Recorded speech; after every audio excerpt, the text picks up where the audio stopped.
Assalamualaikum warahmatullahi wabarakatuh. Salam sejahtera. Terima kasih saya ucapkan atas kesudian para penonton yang sudi melihat menonton siri perkongsian saya pada hari ini. Pertama sekali saya ingin ucapkan ribuan terima kasih kepada uh, Malaysian Institute of Bumiputera Properties ataupun Bumiputera atas kesudian memberi ruang dan peluang kepada saya untuk memberi satu pengkongsian tentang berkaitan dengan isu-isu semasa ataupun isu-isu yang berkaitan dengan uh, bidang hartanah di dalam negara ataupun di luar negara. Okey. Untuk sesi perkongsian kali ini saya memilih tajuk tentang penyelesaian kepada satu istilah di dalam harta tanah Islam dipanggil harta tanah al-mafqud. Okey. Pertama sekali saya ingin menjelaskan dari segi sudut definisi al-mafqud terlebih dahulu. Okay. Al-mafqud ni dalam istilah bahasanya iaitu istilah orang hilang. Okay. Dan kita bila menyebut harta al-mafqud bermaksud kita ingin menyelesaikan harta tanah orang hilang. Okay. Isu ini tidaklah begitu popular di Malaysia ini. Tetapi sebenarnya dia telah menjadi satu isu dan juga satu permasalahan yang seringkali berbangkit di dalam usaha-usaha kerajaan dalam membangunkan ataupun memajukan sesuatu kawasan. Okay. Kalau kita bicara soal harta tanah al-mafqud ini, sebenarnya isu ini timbul ataupun lebih popular bila mana berlakunya peristiwa MH370 yang berlaku sekitar bulan Mac 2014 yang lalu. Okey. Isu ini bangkit apabila kita tahu MH370 pesawatnya tidak dijumpai dan masing-masing tertanya apakah status mangsa, ahli waris mangsa dan juga apakah yang akan berlaku terhadap harta-harta yang ditinggalkan oleh mangsa 370 tersebut. Okay. Sebenarnya sebelum kita patah balik sebelum 2014, sebelum itu timbul isu harta yang terbiar ataupun harta terbiar, harta yang tidak dituntut oleh pihak Amanah Raya Berhad sebelum ini menganggarkan sekitar pada tahun 2010, tak silap saya, pada tahun 2010 dia menganggarkan sekitar 60 bilion nilai harta yang terbiar dan tidak dituntut. Dan pada tahun 2020, nilai tersebut sudah meningkat dan dijangka mencecah nilai hampir 100 bilion ringgit terhadap harta itu. Dan harta al-mafqud ni sebahagian daripada nilaian daripada harta yang tidak dituntut tersebut. Okey. Itu dari segi sudut umum yang kita perlu ketahui. So, kita nak melihat apakah di sebalik kekangan ataupun sebalik mengapa harta al-mafqud ini menjadi satu halangan kepada pihak kerajaan, pihak ahli waris dan juga mana-mana pihak yang ingin memajukan dan juga ingin menguruskan harta tersebut. Okey. Pertama sekali, of course, kita melihat dari segi aspek perundangan. Okay? Aspek perundangan ni kita tahu selagi mana seseorang pemilik harta itu belum diisytiharkan meninggal dunia dan sebagainya, kita tidak boleh menggunakan harta tadi secara salah. Dan itu memang kita pasti memang sekiranya digunakan memang akan menjadi satu kesalahan. Okay?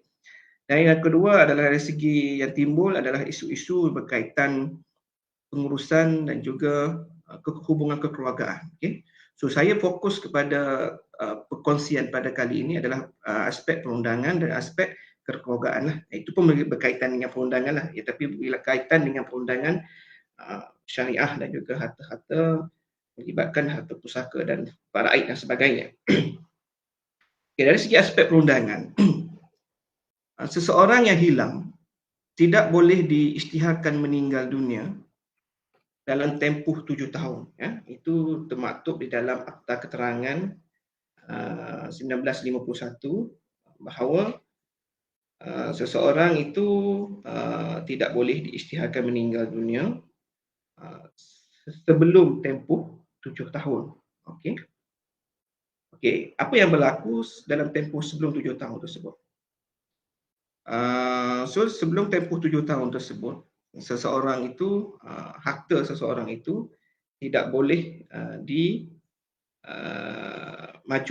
okay? Disebabkan kita tak ada pemilik untuk kita nak buat sebarang urus niaga terhadap tanah tersebut.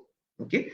Of course lah kalau kita katakan tanahnya berada dalam kawasan yang strategik, tetapi ownernya tu hilang, diisytiharkan hilang oleh pihak polis dan pihak kerajaan, dan sebarang urus niaga tidak boleh diusahakan terhadap tanah tersebut. Okay. Isu yang menjadi kebiasaan yang berlaku di dalam situasi harta tanah almahkuk ni is not about 7 tahun tersebut. Tetapi dari segi aspek apa yang kita boleh buat selepas tempoh 7 tahun. Selepas tempoh 7 tahun tersebut. Walaupun seseorang itu dikatakan boleh diisytiharkan meninggal dunia selepas tempoh 7 tahun, pengisytiharan tersebut bukanlah secara automatik, ya. Bukanlah kata-kata macam bukan orang mengundi lah. Ya. Kalau kita kata mengundi, sekarang 18 tahun secara automatik didaftarkan sebagai pengundi. Tapi tidak dalam isu ini. Ya. Selepas 7 tahun, ahli waris ataupun pihak yang berkepentingan tidak boleh nak isytiharkan seseorang itu meninggal dunia selepas 27 tahun. Tiada lagi setakat yang saya tahu, tiada lagi fokus undang-undang yang memberi fokus bahawa boleh diisytiharkan secara terus. Okay? Prosesnya agak rumit kerana perlu mengambil proses mahkamah yang berpanjangan. Okay? Kalau mengikut kajian saya pada tahun 2017 dahulu, sesuatu kes untuk membuat satu perisytiharan kematian itu memakan masa tidak kurang daripada 5 tahun. Okay? Dan ada kes yang mencecah hampir 10 tahun. Itu kalau dari segi sudut perundangan. Kita belum masuk lagi dari segi sudut psikologi ahli waris tersebut. Dalam kajian yang saya buat itu juga, terdapat ahli waris yang tidak boleh menerima kenyataan untuk mengisytiharkan si hilang tersebut untuk diisytiharkan mati. Jadi selagi mana ahli waris tersebut tidak membawa ke mahkamah melalui saman pemula untuk mendapatkan satu perintah, biasanya dipanggil sebagai perintah anggapan kematian, untuk mengisytiharkan orang itu hilang ataupun meninggal dunia lah. Sebab lepas tempoh 7 tahun tu kita isytiharkan meninggal dunia. Dan hampir saya lihat daripada kajian, saya jumpa ahli waris orang almahkuk ni, mereka menganggap orang yang hilang tersebut masih hidup. Walaupun dari segi logik akal, dari segi tempoh seseorang itu hilang, ada yang menjangkau tempoh 20, ada yang menjangkau tempoh 30 tahun hilang. Mereka beranggapan dia masih hidup. Dan pihak mahkamah perlu mengambil pertimbangan dari segi semua sudut lah. Okay, saya tak nak menyentuh lah dari segi aspek perundangan apa itu pihak mahkamah mengambil pertimbangan. Tetapi berdasarkan maklumat yang saya perolehi melalui kajian tersebut, tidak ada satu template khusus bagaimana untuk pihak mahkamah menentukan seseorang itu meninggal dunia. Cuma ada beberapa elemen yang boleh mahkamah pertimbangkan. Okay, dari segi yang pertama dari segi logik, tempoh waktu seseorang itu hilang, tempoh ataupun lokasi seseorang itu hilang, dan juga keadaan yang mungkin berlaku kepada si yang hilang itu mewujudkan orang yang hilang itu sudah meninggal dunia. Okay, dalam kajian MH370, mahkamah mengeluarkan perintah anggapan kematian lebih awal daripada tempoh 7 tahun. Sebab this not the frame line daripada ataupun tak ada satu tempoh yang tetap yang mahkamah boleh tentukan segi kaedah dan cara dia meninggal dunia. Okey. Itu yang dari segi perundangan. Yang kedua adalah segi bagaimana harta orang yang hilang ini untuk diparaikkan, ataupun melalui proses pusaka tersebut. Yang pertama, situasi yang kita perlu faham bahawa setiap orang yang hilang masih berhak untuk mewarisi dan untuk menerima harta yang diwarisi daripada ahli warisnya yang dia layak. Contohnya, sekiranya si al-mafqud ini masih hilang dan ibu bapanya masih ada, kemudian ibu bapanya meninggal dunia, dia masih berhak lagi menerima harta pusaka yang ditinggalkan oleh ibu bapanya. Jadi isu yang timbul dalam situasi ini adalah di kalangan ahli waris yang lain, yang hidup, yang wujud. Ahli waris yang lain ini beranggapan dia sudah meninggal dunia. Tapi dari segi legalnya, dia masih berhak kerana dia tidak pernah diisytiharkan meninggal dunia. Jadi oleh sebab itu, banyak kes-kes pusaka tergantung disebabkan situasi begini. Jadi menimbulkan dan mewujudkan situasi harta tanah yang tidak dimajukan ataupun harta tanah yang tidak dapat diselesaikan disebabkan situasi al-mafqud ini. Ada yang memberi pendapat bahawa orang al-mafqud ini boleh diisytiharkan meninggal dunia bagi tempoh 4 tahun. Saya menerima pandangan daripada seorang peguam yang mahir, yang pernah handle kes begini. Dia kata isu selepas tempoh 4 tahun tersebut hanyalah berkait rapat dengan undang-undang perkahwinan ataupun undang-undang keluarga, di mana hampir semua enemen-enemen perkahwinan ini di seluruh Malaysia, kecuali di Terengganu, menggunakan tempoh 4 tahun untuk pengisytiharan kematian si pasangan tersebutlah. So, ada biasanya si suami lah. Ini bagi tujuan isteri meminta fasakh untuk tujuan perceraian dan untuk proses perkahwinan lah. Tapi kita tidak menyentuh isu tersebut lah. Cuma dari segi tempoh yang kita mahu lihat dalam tempoh 7 tahun tersebut. So, 2 poin besar. Yang pertama dari segi tempoh 7 tahun dan juga isu pusaka tersebut. Adakah kita di masa yang di zaman yang serba canggih ini menerima tempoh 7 tahun itu sebagai tempoh yang munasabah untuk kita selesaikan harta tersebut, untuk menunggu tempoh seseorang itu diisytiharkan meninggal dunia. Yang kedua adalah tempoh proses mahkamah tersebut. Isu yang menjadikan proses itu panjang adalah kerana tidak ada undang-undang khusus. Jadi pada saya ada satu keperluan untuk negara kita untuk menggubal ataupun merancang sekurang-kurangnya untuk melihat dengan lebih teliti isu-isu berkaitan dengan al-mafqud tersebut. Sebab beberapa buah negara, saya sebut di Ireland, di Western Australia, di negara Australia Barat, di Uganda mempunyai undang-undang khusus berkaitan dengan pengurusan harta orang hilang tersebut. Di mana mereka menetapkan sekiranya seseorang itu disahkan hilang dan tidak mempunyai potensi, jadi kerajaan boleh mengambil alih harta tanah tersebut bagi tujuan pengurusan kepada ahli waris dan juga kepentingan-kepentingan kepada pihak kerajaan. Jadi sebab mereka melihat bahawa sekiranya tiada kewujudan undang-undang sebegini, berlaku pembaziranlah terhadap harta tanah tersebut.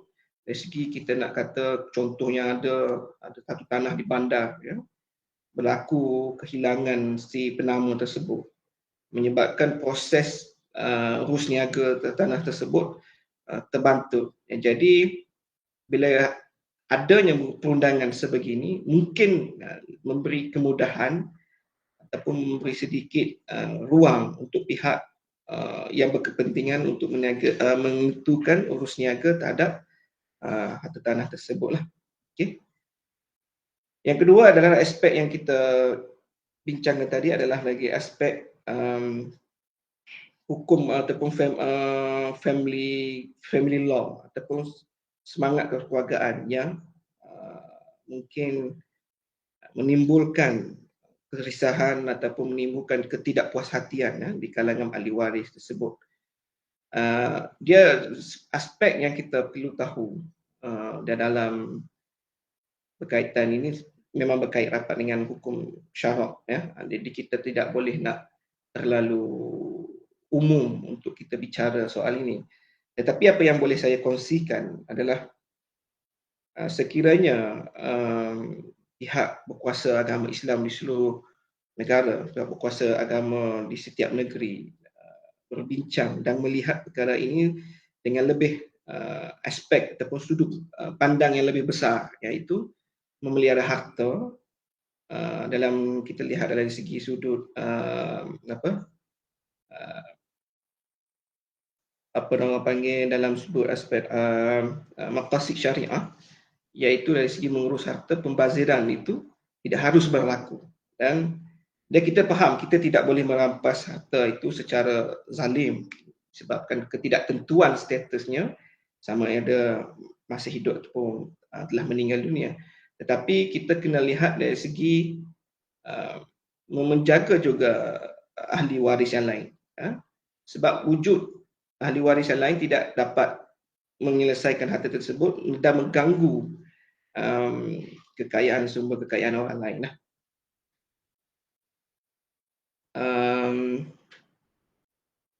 Kemudian dari segi sudut yang kita boleh lihat adalah segi sudut pembangunan.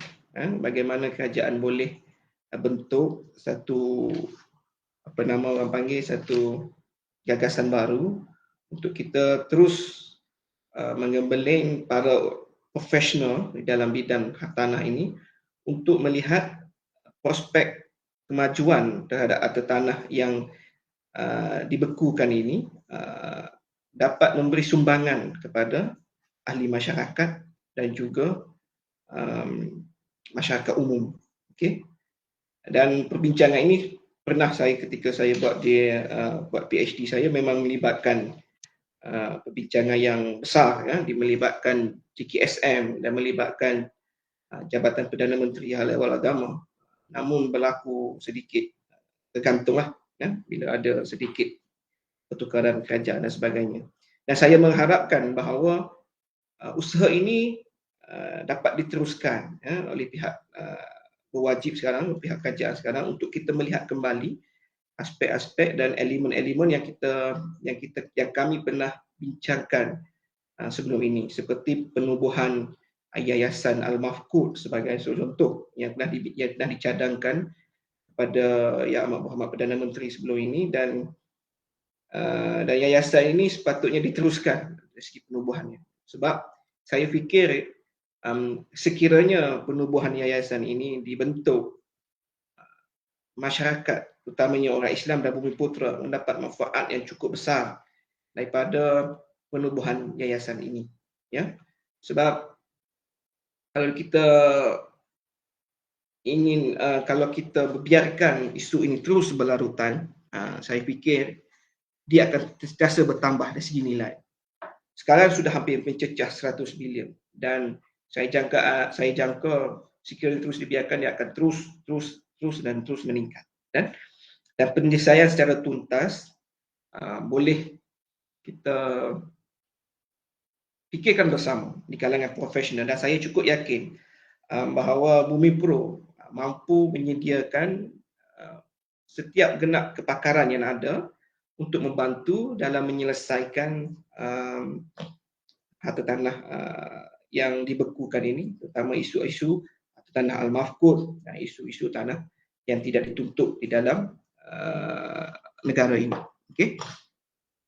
Dan sekian itu saja perkongsian ringkas saya pada hari ini.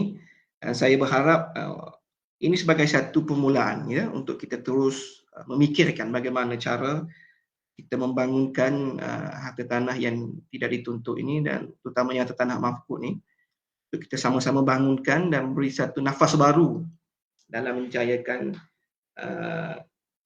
meningkatkan equity orang Melayu dan Bumiputera yang kita tahu masih lagi tidak tercapai sejak kita gariskan dasar ekonomi baru 1970 sehingga sekarang equity kekurang-kurangnya orang Melayu memegang 30% masih lagi belum tercapai. Dan insya-Allah dengan perwujudan Bumipro disokong dan didokong oleh orang yang cukup mahir di dalam bidang kepakaran harta tanah ini, mampu memberi satu nafas baru yang sekurang-kurangnya meningkatkan sedikit pegangan equity orang Melayu. Dan kerajaan, saya mengharapkan pihak kerajaan memberi sokongan yang padu pada pembentukan dan satu penyelesaian ini. Dan Bumipro saya yakin akan sentiasa akan membantu dari semasa ke semasa apa sahaja skim ataupun insentif-insentif yang kerajaan ingin bangunkan. Pada saya sekian saja perkongsian saya pada hari ini, dan insya-Allah kalau ada masa dan kesempatan yang lain saya akan beri perkongsian lagi dalam topik yang lain insya-Allah. Terima kasih di atas kesudian mendengar perkongsian kita pada hari ini. Saya ucapkan Assalamualaikum warahmatullahi wabarakatuh dan salam sejahtera.